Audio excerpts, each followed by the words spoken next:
Murakaza neza mu muryango mugari Overd TV Rwanda, dusobanukirwe byose utigeze umenya ku muhanzi Ruhumuriza James, benshi mwamenye ku izina rya King James.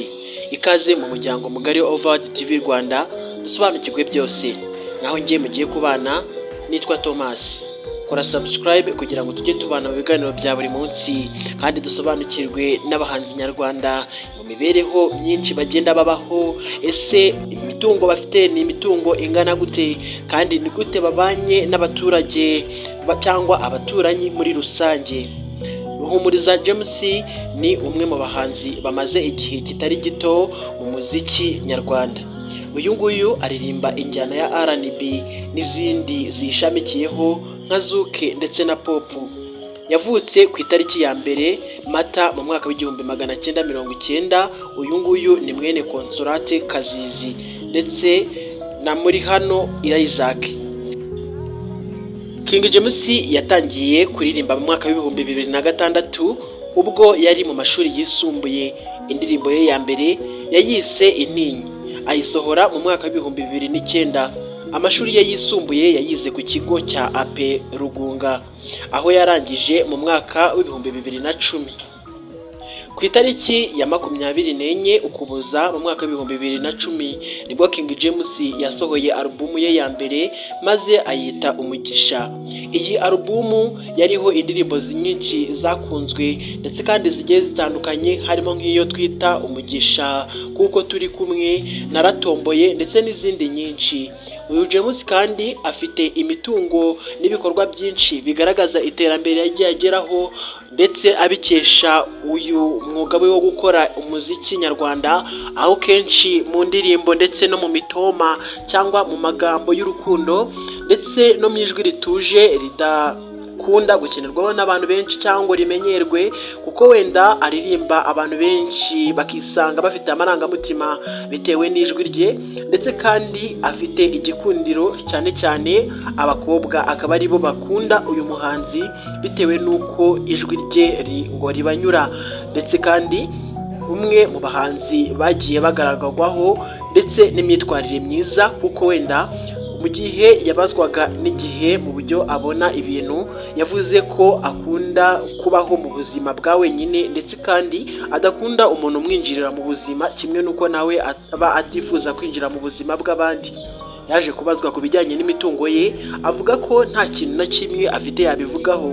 Icyakoze ngo nubwo afite ibikorwa kandi byinshi byivugira, ikintu yungutse cya mbere ndetse kandi gifatika ari abantu yungukiye muri uyu muziki we, aho kugira ngo avuge ko ari amafaranga yungukiyemo, kuko yavuze ko abantu ari umutungo uhoraho mu gihe iyo mitungo inashira, kandi mu by'ukuri akaba ari nabo akesha kuba ibyo yagezeho byose ari uko bamugiye inyuma hambere bakamushyigikira mu buzima bwe bwa buri munsi, ndetse kandi no mu rugendo rwe rwo gukora indirimbo zigiye zitandukanye. King James hari imitungo ye myinshi agiye afite, aho benshi batekereza ko ashobora kuba ari umwe mu bahanzi benshi bakize, kuko uramutse ukoze urutonde rw'abahanzi nyarwanda bakize ukaba utashyiramo King James waba wibeshye cyane. Harimo nka kadasiteri igaragara mu mujyi wa Kigali, kadasiteri nziza cyane igaragara rwose. Kakaba kandi afite alimentation iherereye mu mujyi wa Kigali, kandi ahangaha akaba ari mu mujyi wa Nyamirambo. Ahangaha rero King James yabajijwe niba abahanzi mbese bataza kwikopesha mu iduka rye, maze asubiza ko abahanzi ubwabo baba bafite ukuntu bitwara, kandi nabo muri make baba bafite amafaranga yabo, kuko kuza kwikopesha bo ubwabo batabitinyuka ngo wenda ngo bitwaze ko ari inshuti yabo, ariko ibi ngibi ngo bazana amafaranga yabo, kuko nta muhanzi n'umwe uratangira kwikopesha. King James kandi avuga ko adakunda kwinjira mu bintu bya politike cyangwa ngo abe yakinjirira abandi bantu, kuko ibikorwa bye nyine nabyo bigaragaza uko uyu muhanzi yiyumva. Ni umwe mu bahanzi badakunda kugaragaraho ku mbuga nkoranyambaga bavuga amagambo menshi, kuko haherutse kuboneka umwana mutoya wiyitiriye King James, kuko basa cyane ndetse kandi bakaba bavuga n'ijwi rimwe. Uyu mwana yavuze ko ari umwana wa King James, nubwo King James yakoresheje uko ashoboye kose akabyakana.